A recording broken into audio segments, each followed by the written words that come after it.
Somebody tell me below who you think that is. I made a claim in the last video. I said, whoever controls your language controls your reality, or whatever controls your language controls your reality. I was asked for an explanation, so I'm going to use this man as an example. This man right here, this man changed the entire world forever. And many of you are actually under this man's spell, and you don't even know it. This man died long ago, and he still controls your reality. He controls almost the entire world's reality.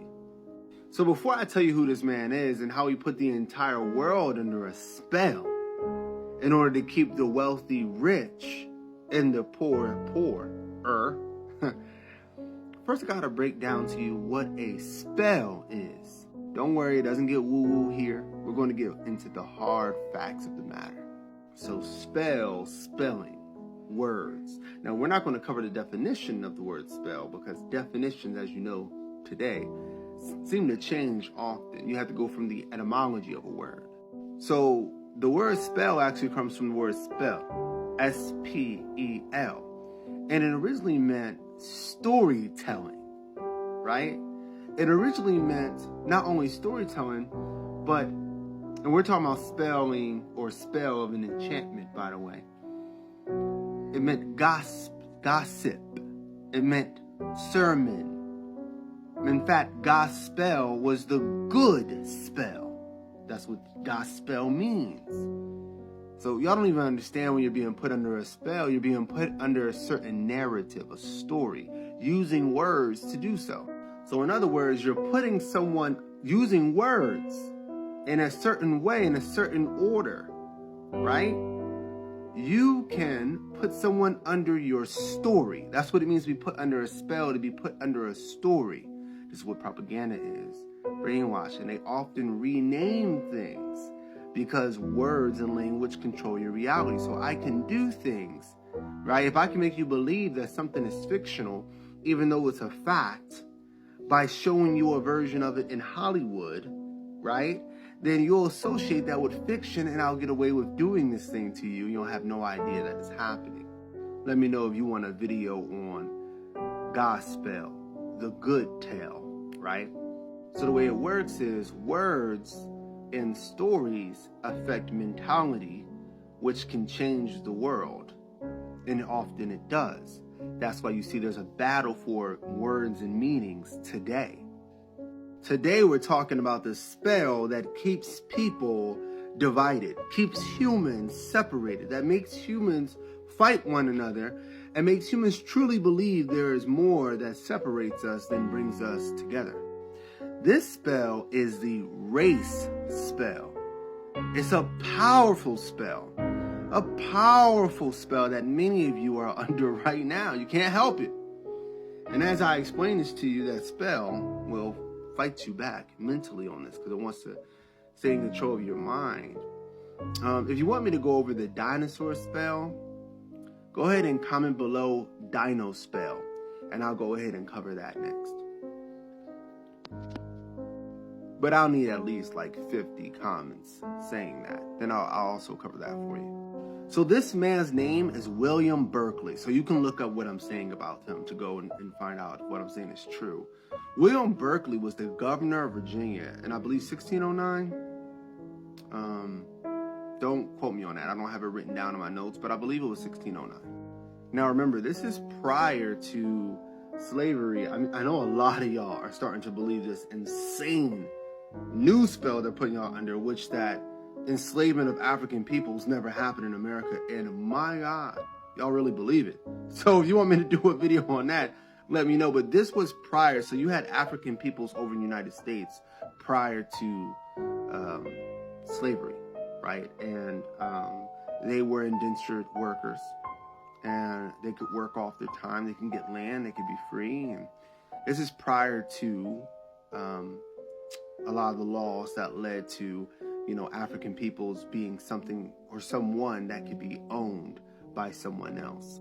So William Berkeley was very wealthy and rich, and he was ruling over these, developments in Virginia. But everybody was supposed to be equal. Remember, they're breaking apart. It's supposed to be new, but he kept giving land and privileges to the rich and the wealthy. And he wasn't treating the European and African workers correctly. He was really ripping them off. And at this time, didn't matter. There was, okay, I didn't even get there yet, but he was ripping them off. So what happened was a rebellion. He didn't act like a leader, so they got frustrated with him and they rebelled against him, due to all the things that he would do. This terrified all the rich people. They got so scared, right? And so William Berkeley came up with something that changed the world forever. He said, you know what? We'll come up with something called whiteness. This is literally what happened. And we'll call the Europeans white, and we'll tell the European workers, hey, you're a part of this club called white with us, and we'll give you privileges based on you being white. I'm not here to discuss white privilege with y'all. I don't play politics. I do not in neither tribe, red or blue. I do not even care about that stuff. So if you want to debate about white privilege and stuff like that in the comments, you go ahead. But that is not what this video is about. You see, the Matrix will change reality. It will create a false reality, but it will make that reality real based on consequences, right? And so using laws, he made this thing called white real, a separate category of people who were treated differently than other peoples, right? And this completely destroyed the revolution that was started by Nathaniel Bacon. We call this divide and conquer. Not only was it giving rights and privileges to Europeans and taking away from African peoples, but it was also keeping them separate. So a lot of you guys think that segregation was about white people not liking black people. What was really going on is the wealthy didn't want them teaming up, so they made laws to keep them separate, to invoke this separate of white and black, things that are completely on the opposite ends of the spectrum. Even though my skin isn't black and your skin isn't white, we believe in this. We're under that spell. You see what I'm saying? Another example would be like Irish, Italians, Jewish people. None of these people were considered white. In fact, a lot of them were oppressed. Irish people by the British were considered naked chimpanzees. Italians were hated and lynched. And I don't know what I can go in about, Jewish people on this platform. But we know the history. So, but in the 70s or 60s, all that changed because they needed more power. The wealthier, the impoverished were coming together, and so they needed to break them up, so they called them white. So it works every time, this spell. See, they want to keep us disunified because the super wealthy are the agents of the matrix we live in. Remember, a matrix means a medium or structure in which you develop in a womb. We live in the inverted womb. You have the great mother, you have the devourer mother. The great mother is good. The devourer mother is bad. The devourer mother takes and doesn't give anything back. That's what civilization is. And we are going to escape this. You don't have to work a 9 to 5. You don't have to do these mortgages. You don't have to create separations based on skin color and race. And none of you are black and none of you are white anyway. Really, all of y'all are just different shades of brown. And the book that really goes in on this is FAMS, Food, Forest, Foraging, Hunting, Anti-Fragile Minded Society.